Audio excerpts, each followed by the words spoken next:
दी बाबू आ तोहा चहले नाही। काहे? सुना गुंडा कर दी बाबू आ तोहा चहले नाही। अच्छा चाहता राजी जवा औ मिले नाही। हर देव के पड़ी जाके या प्यार करब हम तोहरा नाम से थाना में।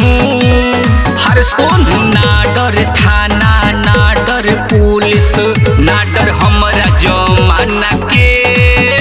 अरे जा जा ना डर थाना ना डर पुलिस ना डर हमरा जमाना के।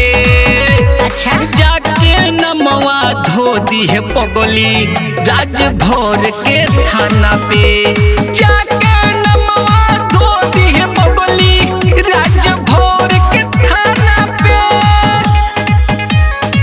राज भर के थाना पे धो दी है पगली राज भर के थाना पे। परमानेंट तू लो भर बन जो या जो बड़का घोराना में। जाके नमवा बोल दी है पगली राज भर के थाना में। अकड़ ढील हो जाइए बाबू। परमानेंट तू लो भर बन जो या जो बड़का घोराना में। जाके नमवा धो दी है पगली राज भर के थाना में। जाके नमवा धो दी है पगली राज भर के थाना पे।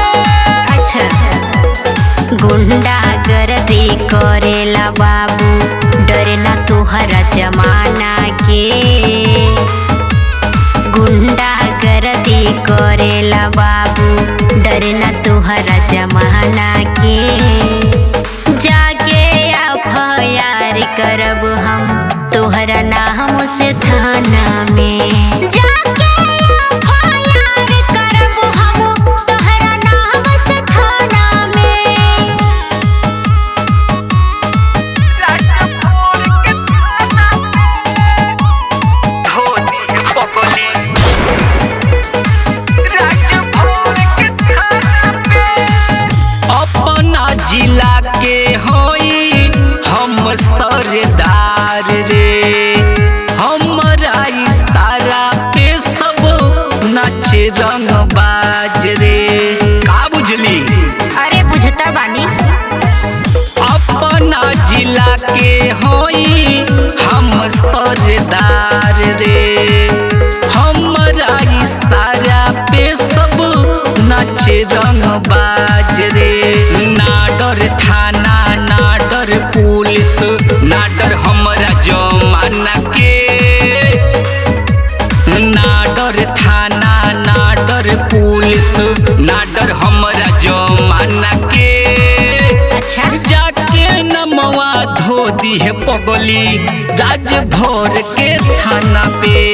जाके नमवा धो दी है पगली राज भर के थाना पे।